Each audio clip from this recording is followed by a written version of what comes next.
Bueno, seguimos con la unidad 3.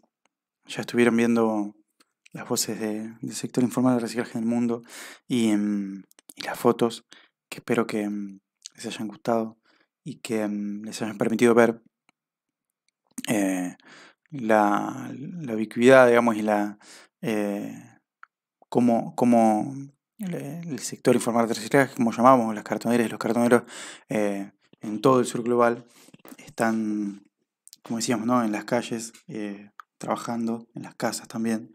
Y sin embargo, como decíamos, siguen siendo muy invisibilizados. Para retomar un poco lo que habíamos visto antes, yo quería, ¿se acuerdan del documental de La Zona? Esto era en París en 1928. Y por ahí era para recordar un poco que ahora estamos hablando de hoy, digamos, o del siglo XXI y de estas últimas décadas, y vemos a los recuperadores ahí, pero también antes estaban, ¿no? Como lo vimos a través de este documental, formando parte de un esquema que hoy podríamos llamar de economía circular. Pero también estaban antes, ¿sí? Esto es París en 1884, es una ilustración que muestra el trabajo que realizaban los cirujas en París ya desde antes.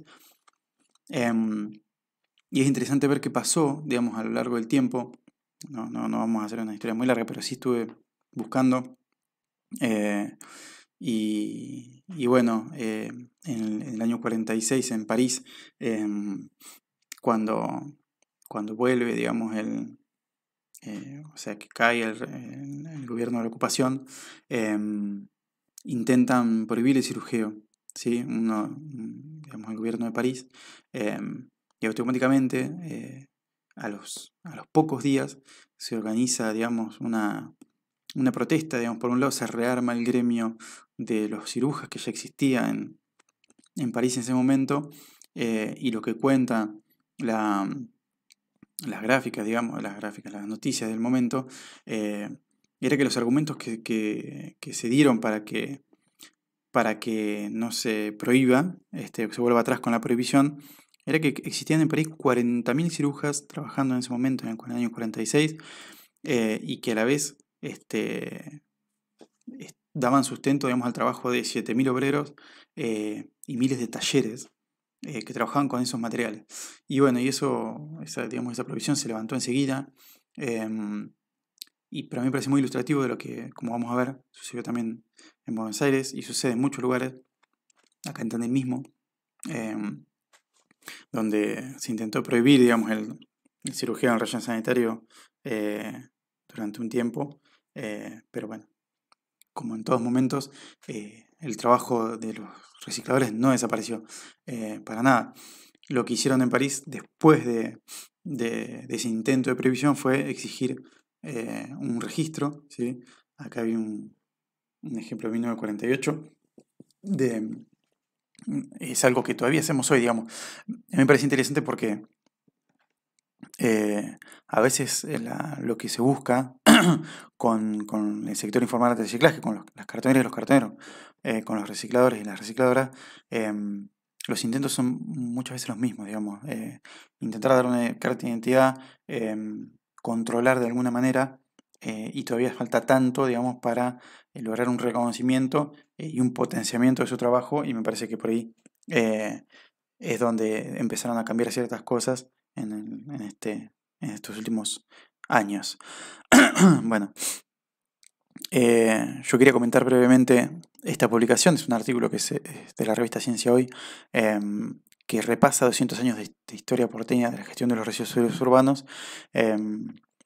Y bueno, por un lado, porque ya muestra, digamos, el trabajo de los cirujas en ese momento, esto del año 1900, y separa en fases, digamos, esa gestión, bueno, desde muy temprano, siempre tratando de ocultar los residuos, y es un poco ese paradigma que fue el que subsistió de todas maneras muchísimo tiempo, pero luego intentó lograr, digamos, quemando los residuos en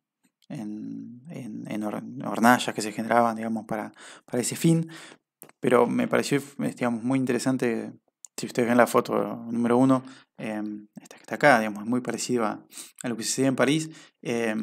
Y justamente a partir de 1921 se promueve la incineración en plantas o usinas de incineración con el mismo esquema del que vimos en París en 1928, y eso tiene que ver también porque Argentina siempre estuvo muy mirando a Europa, digamos, y lo que se hacía allá, y el paradigma sanitarista, bueno, promovía la incineración, y a eso se fue. Y bueno, ahí se dio la primera prohibición del trabajo de los cirujas, ¿sí? En 1925, y lo que me parece también muy interesante es que en 1942 se decreta que se haga una selección y clasificación de los residuos, ¿sí? Antes de mandarlos a las usinas de incineración, y se dispone que se incorporen a los cirujanos a trabajar en las usinas. Y esto es claramente porque, por más que se haya prohibido, tampoco desapareció, como no desapareció en ningún lado, digamos, la actividad de este sector. Bueno, en el año 76, ahí me quedó mal, no es el año 79, sino con la dictadura militar, empieza la fase de relleno sanitario, que no se va a terminar nunca, en la cual seguimos inmersos, pero nuevamente se prohíbe el cirugía en el año 77, y esa prohibición va a durar hasta el 2002, donde ya entramos en una fase que no vamos a estar viendo ahora, sino más tarde. Pero bueno, tenía que ver con digamos, bueno, el lucro, digamos, de los residuos, y la década del 90, que esto no está caracterizado así en el artículo, esto lo puse yo, donde decíamos el relleno sanitario sigue, pero hay algunos cambios sustanciales, digamos, por un lado el cambio en la Constitución, la reforma del 94 incorpora el artículo 41, que, bueno, dispone que se dicten presupuestos mínimos de validez nacional en distintos temas, y uno es la gestión de los residuos, como vamos a ver después, eh, y por otro lado el aumento de la masa crítica por el aumento del desempleo. Y esto es algo característico, ¿sí? Por lo menos de los países donde se ha estudiado, y es la correlación entre la cantidad de cirujas, cartones y cartoneros, como queramos llamarlo, y las tasas de desempleo. Esto es para América Latina. El estudio es el informe de la versión regional del manejo de residuos sólidos urbanos de América Latina y el Caribe. Y en estos gráficos, ¿sí? Lo que se ve, digamos, en el eje horizontal, tenemos por un lado el índice de pobreza, por otro lado el porcentaje de indigencia, o sea, porcentaje de pobreza, porcentaje de indigencia, y en el eje vertical la cantidad de segregadores o cartoneros y cartoneros por cada 10.000 habitantes. Bueno, la correlación en el caso de la pobreza es muy alta, y lo mismo en el caso de la indigencia, y con la tasa de desempleo sucede algo bastante parecido. Y bueno, esto tiene que ver con que durante la crisis del aumento del desempleo, como ya lo veníamos hablando, ¿no? El cartoneo es una de las actividades de subsistencia que surgen. Yo les mostraba este gráfico en la presentación presencial de cierre de la economía popular, porque hablamos de la importancia del sector reciclaje, pero también cómo esa mayoría, digamos, que sostiene la industria del reciclaje para muchos de los materiales, bueno, es explotada, digamos, es subordinada a los actores formales, digamos, entre los actores formales que obtienen las mayores ganancias. Y bueno, esta base que sabemos que es muy grande, pero que nos cuesta mucho saber qué número de recuperadores están trabajando, y esto tiene que ver con que, como decíamos, una actividad muy inestable, y a la vez marca también, digamos, un cierto desinterés de autoridades, académicos, etcétera, en conocer mejor la realidad de este sector. Si bien hay algunos ejemplos, digamos, Mendoza hizo un censo de recuperadores y recuperadores urbanos hace poco. Los resultados son muy interesantes. En Tandil intentamos hacer algo, tenemos que renovar los esfuerzos, pero bueno, como veíamos en la publicación anterior, está sacado de ahí. Hay algunos casos. Argentina está aparentemente entre los países con mayor cantidad de recuperadores por cada 10.000 habitantes. También se habla de que es el 1% de la población en países en desarrollo. Parece exagerado. A nivel mundial se habla de 20 millones de recuperadores urbanos. Lo cierto es que no se conoce con certeza, pero sí se sabe que es una cantidad importante. La otra parte de la importancia, digamos, del sector informal del reciclaje tiene que ver con que es la mayor fuente de reciclaje en muchísimos países. Este estudio muestra, digamos, el porcentaje de residuos reciclados por el sector informal de lo que se genera, ¿no? para recuperar. Vemos que en ciudades en las cuales en el Cairo, Egipto, es muy alto, o sea, de lo que se recicla, el 66% lo hacen los recuperadores. En Uruguay es el 65% y en Tandil, nosotros decíamos el 90% prácticamente de lo que se recupera a través del sector informal. Ahí por ahí están mezclados la recuperación, como decíamos, es el 3% en Lusaka de los residuos que se genera, que se recupera por el sector informal, y en el Cairo es el 66%, y en Montevideo y en Tandil estamos hablando de lo que se recupera, el 65% y el 89% es respectivamente a través del sector informal. Y esto marca, digamos, decíamos que es civilizado a pesar de todo esto, porque también se ve cómo los materiales que recuperan los recicladores son fundamentales para la industria, ¿sí? Y como vimos cuando se dio en la situación de la pandemia, eh, el trabajo de las cooperativas fue de los primeros exceptuados de la prohibición de trabajar, porque proveían de materiales a la industria digamos, de farmacéutica y de alimentos, ¿sí? O sea que es fundamental el trabajo que se realiza. Por otro lado, se alarga la vida útil de los residuos sanitarios con los materiales que no van a parar allá. Se disminuyen las emisiones de gases de efecto invernadero. Porque también los materiales reciclados, digamos, generan muchísimas menos emisiones que los materiales que se producen a partir de materias primas vírgenes. Y a nivel local, el ahorro de dinero a los municipios por el transporte y la disposición final de los residuos que son finalmente recuperados, muchas veces a pie o en bicicleta o en moto o en auto, digamos, por los recuperadores. Y por último, el beneficio de la generación de empleo, ¿sí? De esa gente que, como ya venimos hablando, ¿no? Se genera su propio empleo, pero además gasta, gasta su dinero en esta propia ciudad, moviendo la actividad económica. Hay pocos estudios de cuáles son las reducciones de emisiones de gases de efecto invernadero del sector informal. Esto es una de las cosas que se llevaron a las conferencias internacionales a las que empezó a participar el sector informal del reciclaje a través de sus organizaciones internacionales, como vamos a ver. Pero bueno, esto es en India, comparando cuánto se ahorran, digamos, se reducen las toneladas de dióxido de carbono equivalente. Bueno, son gases que provocan el cambio climático. Y bueno, una planta de compostaje, una planta de WTE, Waste to Energy, digamos, energía, residuos hacia energía, o sea que se incinera y se genera energía. A partir de eso genera energía eléctrica.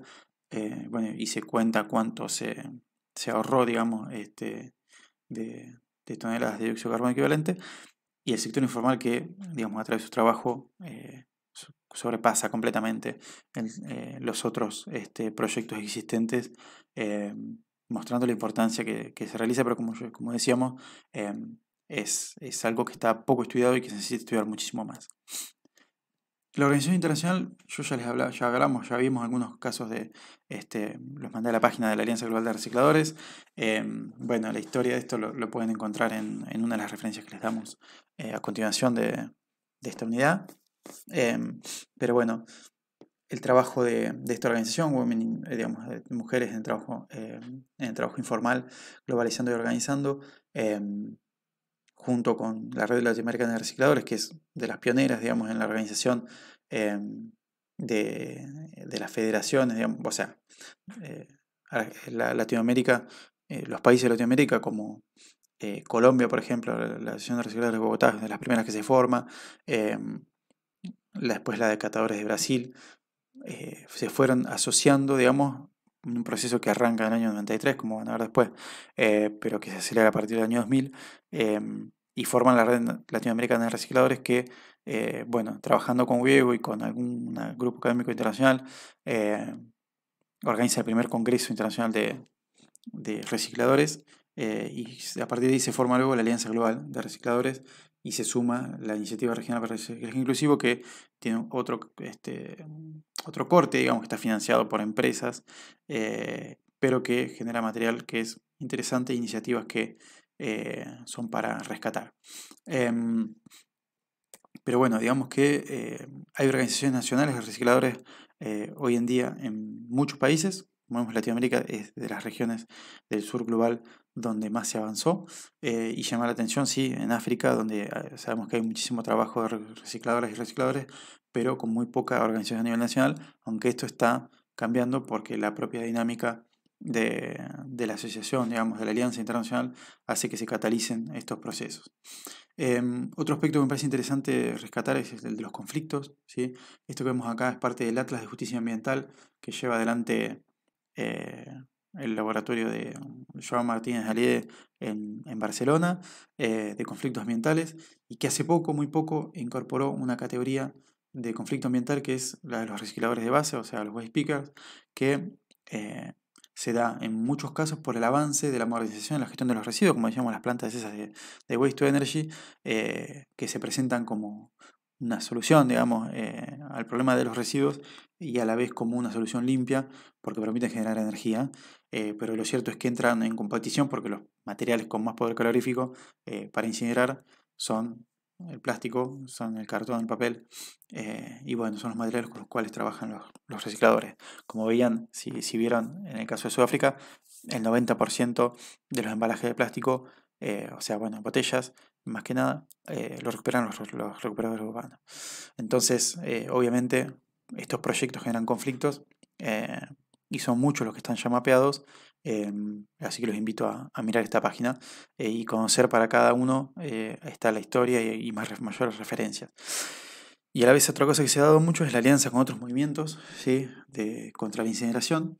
eh, y bueno, y ahí también hay cosas que se desarrollan que son muy interesantes.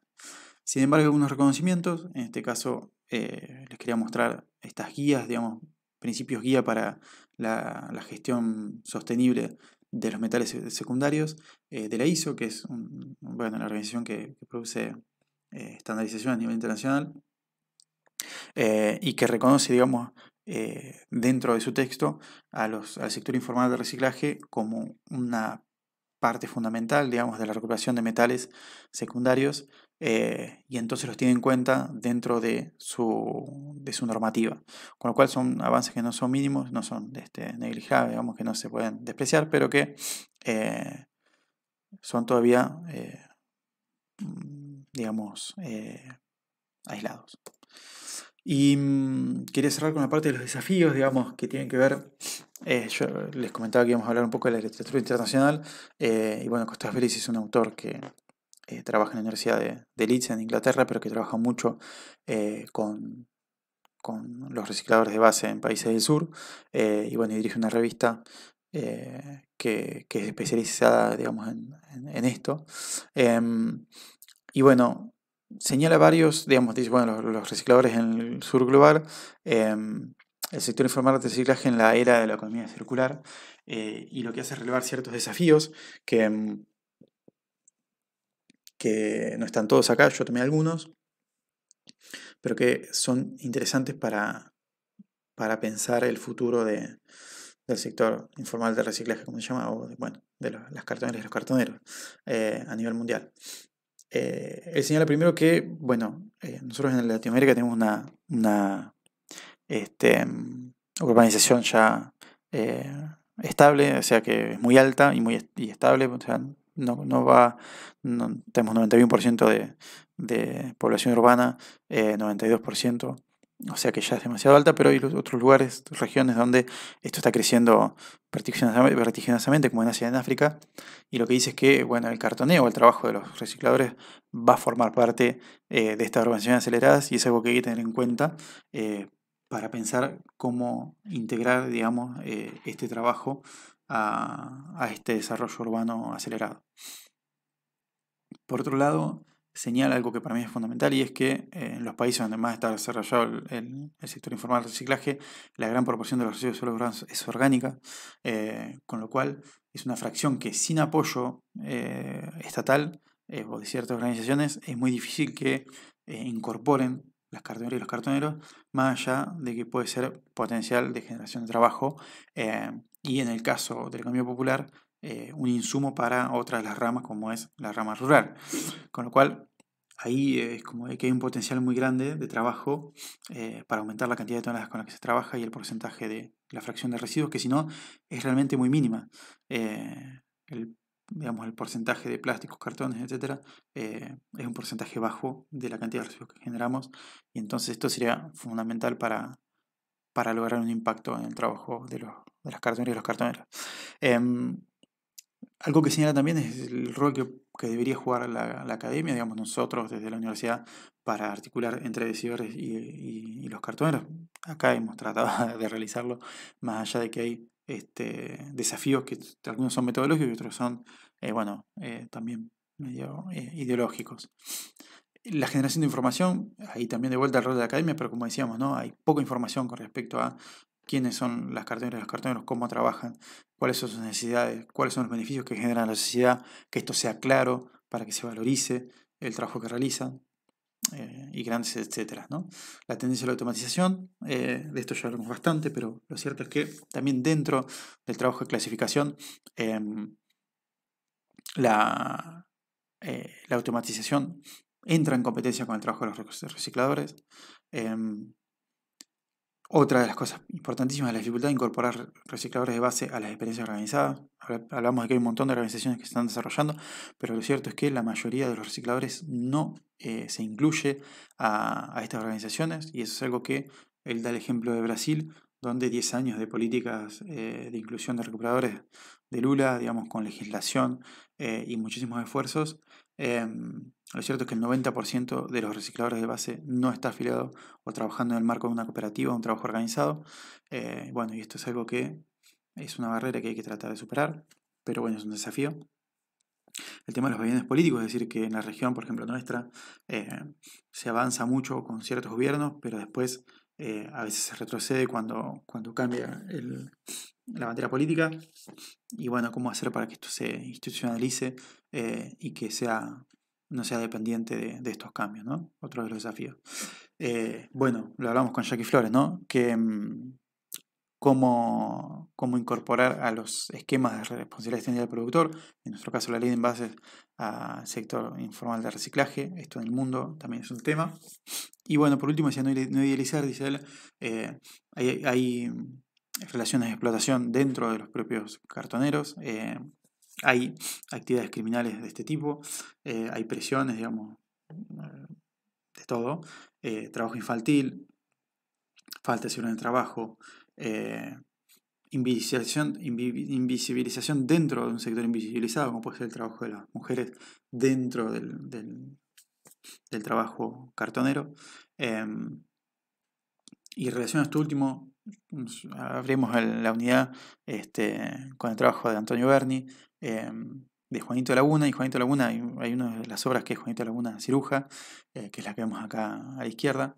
Y yo quería retomar algunos datos de este informe, que es el informe sobre trabajo infantil en la recuperación y el reciclaje de residuos de UNICEF, que es del año 2004, pero que tiene algunas cifras, algunos de estos dos gráficos que traje yo como ejemplo.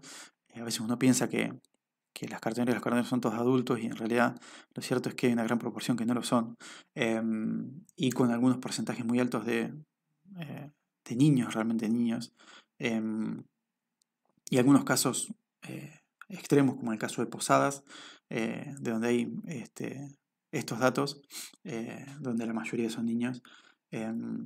Y es un problema que es muy complejo, que obviamente no depende, digamos que son problemáticas que se dan por otras carencias, digamos, y otras cosas que tienen que ver con desde el acceso al hábitat de la vivienda, digamos, porque los cartoneros y cartoneros llevan a trabajar a los hijos con ellos. y bueno, después por tradiciones mismas o por un montón de cuestiones. En ese sentido, yo les voy a dejar, o les dejé ya este informe, que es un informe de Montevideo, pero en el marco de un proyecto de distintas ciudades latinoamericanas, que tiene que ver con la dimensión de género en la gestión de los residuos, pueden leer la gestión informal de los residuos, y, y bueno, muestra muy bien, a través de testimonios y de relevamiento de distintas experiencias, cómo hay una división sexual y generacional del trabajo en las familias clasificadoras, y si bien es para Montevideo, es algo que, eh, bueno, lo podemos hablar después con Dani y con Ailén, que se replica, ¿sí? Acá también, en un montón de lugares, y que, bueno, es un documento interesantísimo para ver cuál es la complejidad de algunos de estos desafíos, puntualmente lo que hace al trabajo infantil, y a la división, digamos, de género del trabajo. Con esto quería cerrar esta parte y espero que puedan seguir con el resto de la unidad. Muchas gracias.